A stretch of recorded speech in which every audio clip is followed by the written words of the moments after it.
It is fantastic to be here with you today. I think we're going to have a fantastic day. What a marvellous venue this is. Has everybody been here before? Anybody, yeah? I must confess, I'm a bit of a heathen. I'm impressed with this place because I'm seeing it for the first time. You'd think living on the outskirts of London, I would have been to the British Museum before, but I haven't. But I'm going to come back here. First of all, can I just ask you to join with me in congratulating the newly appointed Chief Executive, Chairman, I've promoted you already, Chief Executive of Chartered Institute of Marketing, who very modestly and self-effacingly just introduced himself as newly appointed, but newly appointed as recently as yesterday. So on behalf of everybody here, congratulations, Chris. Well done. And a very popular appointment it was too. We're going to have a fantastic day if everybody gets involved. This is a subject about which I am so passionate. You will see at various stages this little vein on my forehead as I get worked up about topics, particularly during the Q&A discussions. Brands are so critically important. It is generally accepted, and I'm sure this audience would agree with me, that brands are among the most, if not the most, important corporate assets in business today. Critically important drivers of profitability. Not just revenue, but profitability and competitive differentiation and advantage. Creating brands that are distinctive, brands that offer a true competitive edge and that really do their job, which of course is to influence purchase behavior, has always been important.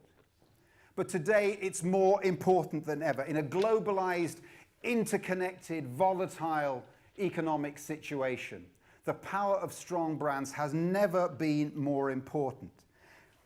And everything around the creation of those brands, I'm sure you would agree, is changing. Every day, I read a copy of Marketing Week and I decided not to introduce any of the new terminology that I saw in there today, because it just does your head in.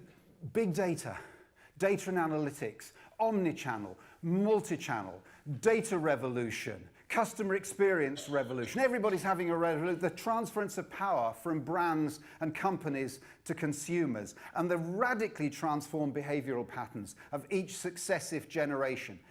And with each of those changes seems to come an exponential pace of change. It's not just that things are changing, it's the pace at which things are changing.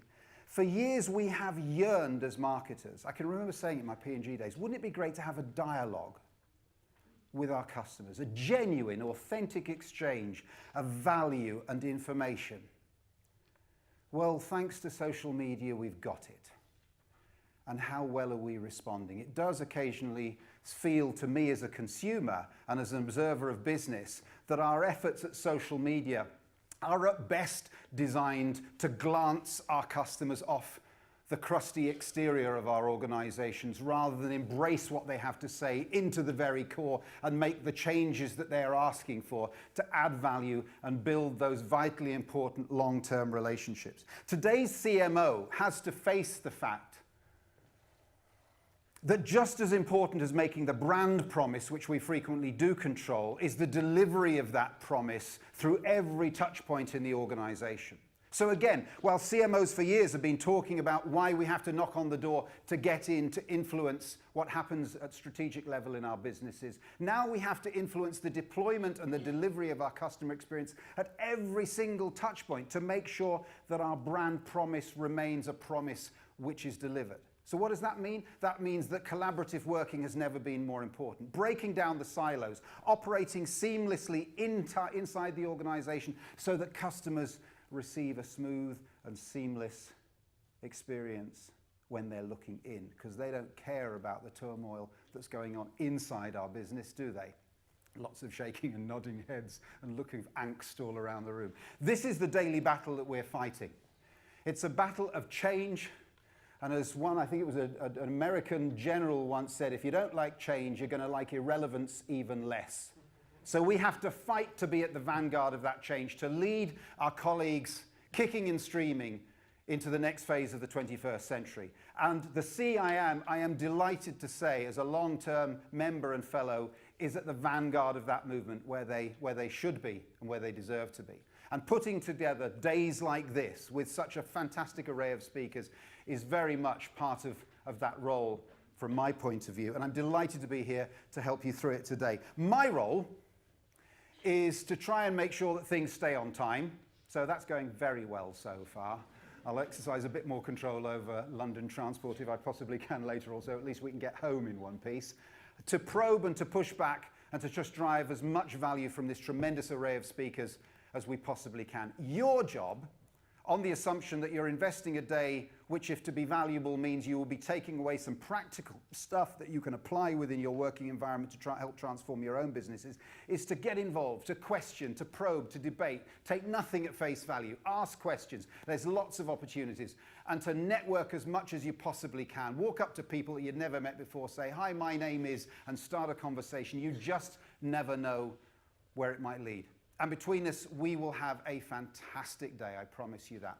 And I'm delighted now to kick off proceedings in the first of our 3 chapters, which is about challenge. It's about exploring the drivers of change for brand. I'm delighted to invite from Interbrand, Global CEO. Please join me in welcoming Jez Frampton.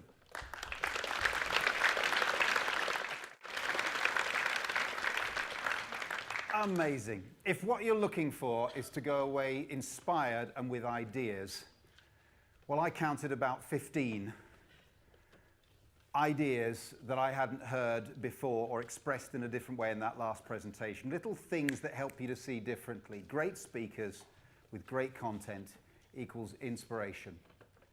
So once again, please join me in thanking our kickoff speaker and our keynote speaker today, Jez Frampton. Well done. Jez is going to come and join us together with the other first session speakers at the end of this first bank of presentations, so you have a chance to ask some questions. So please do start thinking, what was it he said? I'd love to ask a question. What would it be? Please don't forget about it. Make a note. Come back to it. I just got one question at this stage, which is, you see those horses in the video at the beginning? Are they okay? Where did they go? They went to a glue factory. I'm very, very sorry. Wasn't the answer I was looking for, Jez. Okay, let's move on from that inappropriate remark that was made by our first keynote speaker. Right, I'm delighted now to welcome on stage Steve Woolley from CIM. Steve is going to be talking us through the hot off the press brand survey produced by CIM. It's actually being produced in conjunction with and with the support of Brandworks as well. I'm delighted that CEO and founder of Brandworks, Jens Lundgaard, is with us today, and he'll be joining us on stage for the Q&A. But please join me in welcoming for the next presentation, Steve Woolley. Oh. Excellent. Speakers are actually running ahead of time today. We're ahead of schedule. I've never been in this situation before. Don't actually know what to do. Should we just sing Kumbaya together and all join hands or something like that? Right. This stuff, you know that vein I talked about earlier? It's pulsing. This stuff is tough. We heard some data here that suggested to me that all is not well in the land of marketing and business. Marketing because we're not always listened to, business because they need to listen to us. But guess what? In my experience of having worked on boards for the last 20 years, nobody is queuing up at the marketing director's door to say, share with us your insight, O great wise one. It just doesn't happen that way. We have to kick and scream and struggle to be heard. When I was a sprog at Procter & Gamble, many, many years ago, I was privileged to listen to one of the most inspiring presentations I've ever heard. It was from a guy called Jürgen Hintz, who was divisional president of coffee. I don't know if any of you have ever heard of the Folgers brand. It's the market leader in the States. But at the time, it wasn't. At the time, it was number 3 and languishing. And he set about taking that brand back to number 1. An objective which he achieved, but which seemed a flight of fancy at the global annual conference at which he was setting out his vision. And he finished a truly inspiring presentation with a statement that has stuck with me despite my failing memory for the last 25 years. And it was this: the future doesn't go to those who say it can't be done. The future goes to those who stand up and make it happen. And it seems to me that marketing is once again at a crossroads in which marketers, us, in this room, have to stand up and decide individually not to wait for somebody else, but in our respective organizations, in our respective teams, with our respective CEOs and colleagues, to make it happen. Starting when? Tomorrow morning. Because nobody else is going to do it. Nobody else. And why couldn't we? And why shouldn't we? And isn't it what we're there to do? Whatever our job title, whatever our position, we're marketers, we should stand up, we should proclaim it loudly, and we should educate our organization as to what that means and what the value of what we do for a living is. So I beseech each of you, and you may well say, who is this arrogant so-so, and why can he stand here and say this? Well, it's simple. I'm on the stage and I've got the microphone and I've got 2 minutes spare, so I can. But I'm begging you, please, don't wait for somebody else. Make a conscious decision today. Starting tomorrow, when you walk back into your organization, make a positive change. Find someone who doesn't get it, sit with them and explain. Start the process. Help them to understand what it is we do and what we can contribute. And make sure that we're all in a position, by speaking the language of business, which is not marketing, it's finance and operations, that we are credible and capable of answering their questions when they ask them, and we don't sound like a marketing textbook. If we take responsibility for doing that, then the stuff we're listening to today, after a great presentation by Steve, and it follows brilliantly on what we heard from our first presenter, Jez, that it means that change will occur. But we have to lead it. Here endeth the rant. Thank you for bearing with me while I did it. I'm now going to introduce our third speaker of the day, and then we're going to invite everybody up on stage to answer some questions. So please do get those questions going. This is the speaker who gets the award for the most exotic name so far of the day. That is Mario Muntenthaler. It's okay. I've been rehearsing that out in the green room. Mario is Chief Marketing Officer of Cambridge Satchel Company. So this presentation's in the bag. Don't patronize me with that kind of laughter, okay? I thought we were developing a rapport, but clearly not. Okay. Okay. So would you please join me in welcoming our third speaker of the day, Mario Muntenthaler. Mario, please.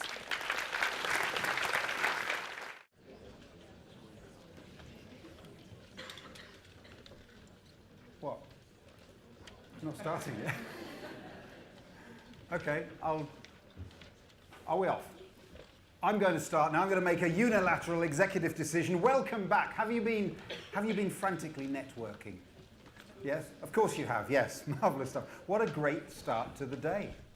What a fantastic start to the day. All I know is I was sitting there as a time-served marketer making notes all the way through all three presentations, which in their different ways added value quite uniquely with three different styles of presentation, three different points of emphasis and ways into the topic, and some very practical insights and practical suggestions on what to take away, interspersed with the odd rant from an aging marketer, which I hope you'll forgive me for. But it seems to have prompted some great conversations, animated conversations around the break, and some great questions during the Q&A. We're going to maintain that now. Oh, by the way, I do hope, because I kept my microphone on, that the noise was suppressed at all stages of the break.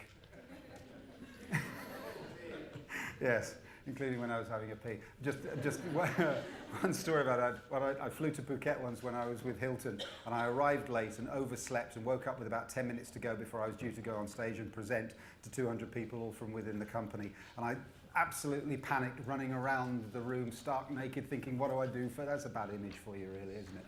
And thinking, what do I do first? And I thought, well, just get dressed, get control of yourself, get dressed, ran across the area at the resort hotel in Phuket with my razor because I didn't have time to shave. And I got into the room before everybody else was starting to come in. So I got mic'd up, stood in the corner in a light blue shirt. And I thought, I've got 5 minutes. As they're walking in, I'll shave.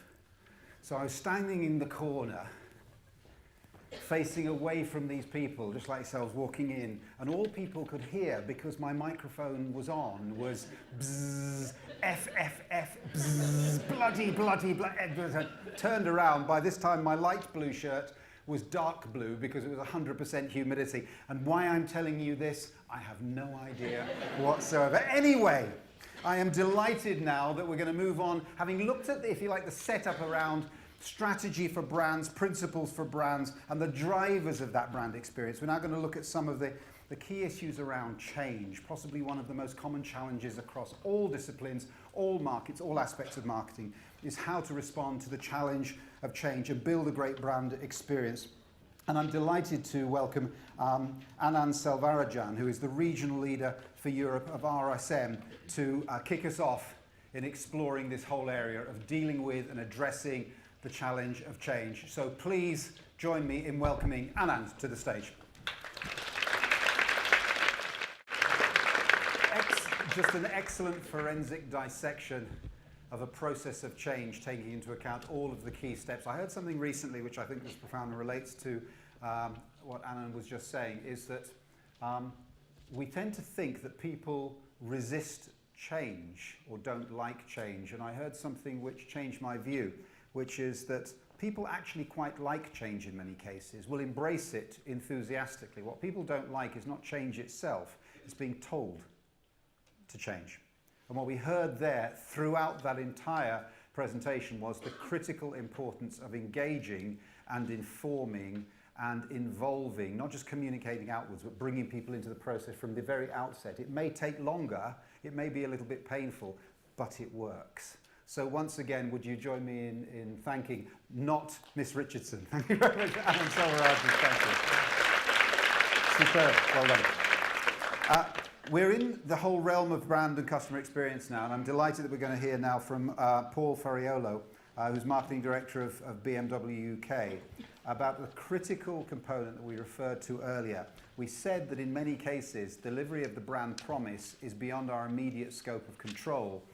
It has to be down to influence and working collaboratively. And we're going to hear about that from one of the world's leading brands. I was going to say automotive brands, but indeed just one of the world's leading brands. So would you please join me in welcoming Paul Ferriolo. Paul.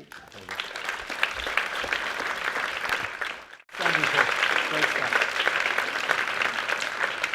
It is great to have international representation, global representation. It's great to hear from a world leader, and it's great to hear the whole story.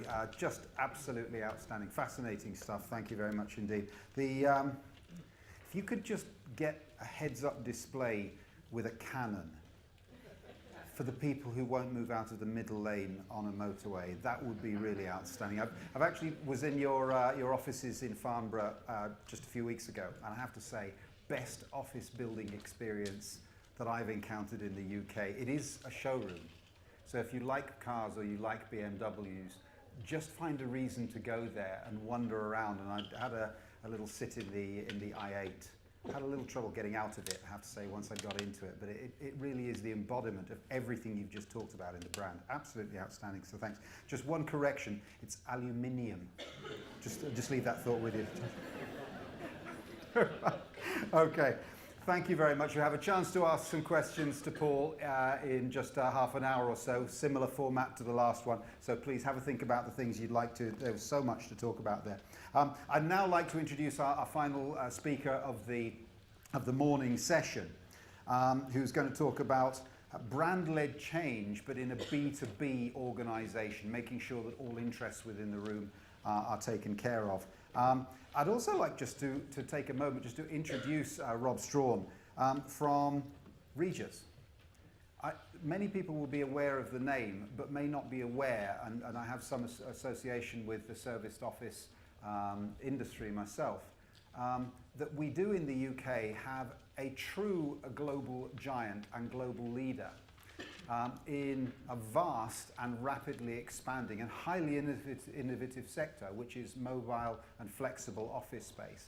And it's an unsung hero, and I'd just like to recognize the extraordinary success story of what is still a privately owned company that we're going to hear from in a moment, which is Regis, which leads the world in this whole sector and is really setting new standards. So would you please join me in welcoming for our final session of the morning, Rob Strawn. Rob. Did you have a good lunch? Are you networked out? You got a bit more energy for this afternoon? Got a couple of great sessions, I'm sure, for you this afternoon. We're going to change the wallpaper slightly with a fireside chat for 20 minutes or so with Julian Khaled from Made.com, which I know is going to be very interesting. Back to the idea of how does an entrepreneurial company turn its mind to the idea of brand vision, particularly in that democratized online environment. And then we have another superb presentation. I've seen a prequel to it, or a preview of it, and I know it's going to be fantastic, so I'll come back to that later. But first of all, it wouldn't be one of these sessions without doing our exercises after lunch. Those of you who have done programs with me before will know what we're about to do. Don't leave. Those who haven't, fresh meat. Excellent. Would everybody stand up, please? No, I heard it. It's always said, oh no, what's he going to get us to do? Okay, there is a reason for this. In that post-lunch dip, that is because we've just taken on board food, and therefore the body is now processing it. Therefore, our biorhythms tend to dip, and we need to get some energy into the room. So first of all, what we're going to do is just try and get some tension out of the shoulders. This is all about Alexander technique, if anybody knows about that, about sitting properly and getting tension out of the neck and shoulders. He said giving some veneer of respectability to this, really. It's got nothing to do with any of that. So if you could just all, please, just allow your hands to hang down by your sides. I'm going to ask you to close your eyes, and we're going to take some very deep breaths, and as we do, we're going to bring our shoulders up, hold it for a second, and then just release and shake it off, and we'll take it from there. So if you could all just close your eyes. Now we're going to do this 4 times, just everybody breathe in, and as you do, bring your shoulders right up, scrunch them up, and breathe out together. Sound effects are good, because then it's not just me. That's excellent. Okay, so we can do that again. In, and shake the hands off, and you'll start to feel your shoulders will typically drop about an inch during this process. So 3rd one, up as much as you can, and then out. Last one, in, hold for a second. Now keep your eyes closed, please, and just roll your neck around very gently. No crunching or anything, don't want to hurt yourself. 3 times one way, and then gently stop, and just rotate the other way. And while you're doing that, just focus on those shoulders and feel them drop down. There's always another centimetre to go. And then front to back 3 times, and then sideways 3 times. And then we're going to just do 2 more really deep breaths, but really feel those shoulders drop. So in, hold, and last one, shake it all out through the fingertips. And just open your eyes, come back into the room, but don't sit down because we have a couple more things to do. Don't sit down just yet. So we're all nice and relaxed now. Your shoulders will be literally about an inch lower than they were, which means you can concentrate more. But now we've all relaxed. We need to get the pheromones released. We need to get some total bullshit this. We need to get the blood coursing through the veins. So what we're going to do together is you have to take your hands out of your pockets for this one. So it's very important. You have to, no, but not behind your back either. But don't feel self-conscious in any way. We're all going to go.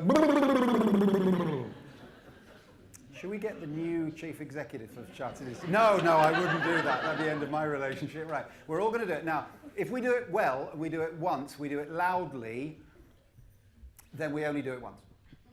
If I'm not happy with the volume, which has been known to occur, or if I spot one person not doing it to my satisfaction, we will do it again relentlessly, and I will point out to the rest of the audience the person who has made us all do it again. That bit isn't actually part of the exercise. I just like doing it to see the waves of loathing going across the room. So, are you up for this? Let's do it. On 3, as loud as you can without hurting yourself.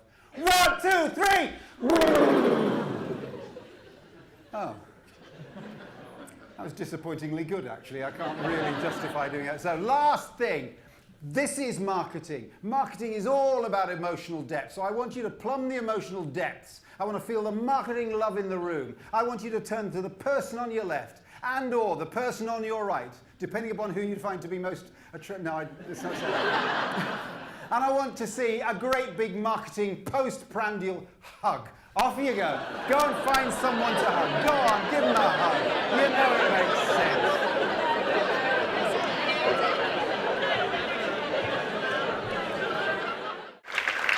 Isn't it great when people are willing to tell you the warts and all story with the good stuff and the bad stuff and where the pain points are and share with you, because that's where the learning really comes from. Unfortunately, it tends to be true that the best learning in life is almost invariably extremely painful.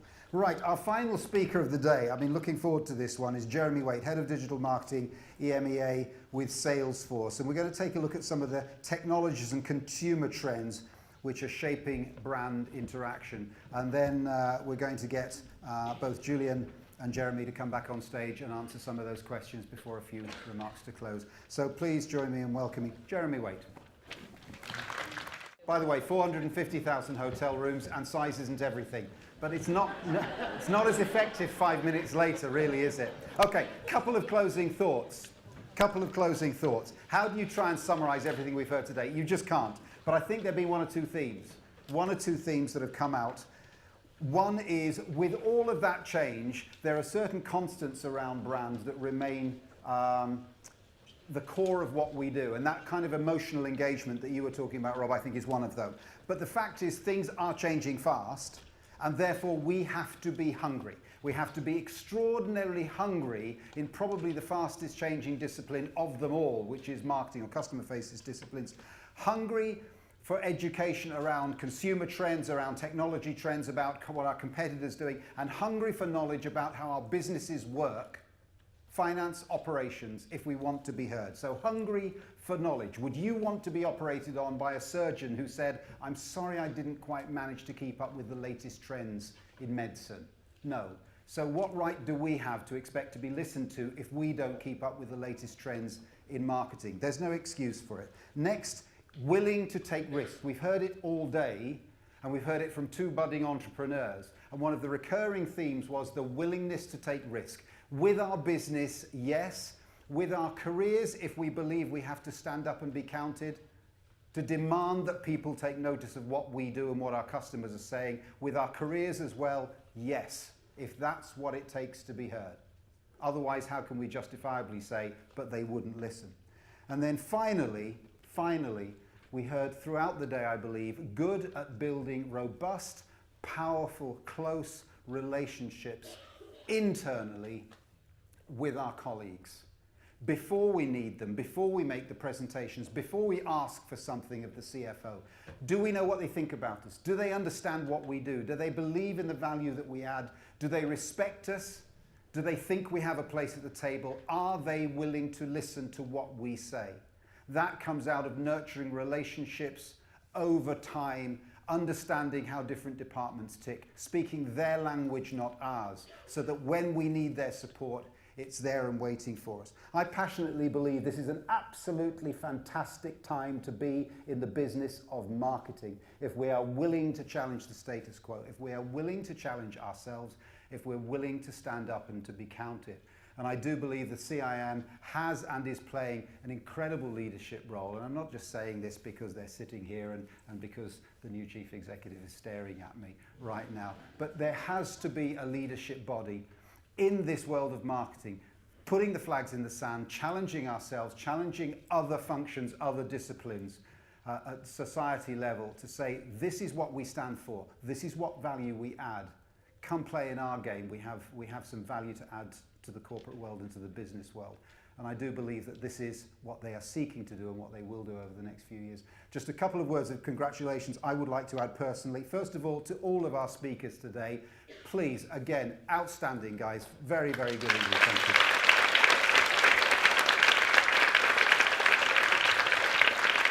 One of the best arrays of speakers I've heard in a long, long time. I would just like to say congratulations to the team behind the scenes, the technical people, the people from the British Museum, and to the people from CIM who never get a shout out, but who have done an absolutely outstanding job in pulling this day together. So well done to everybody there as well. Thank you.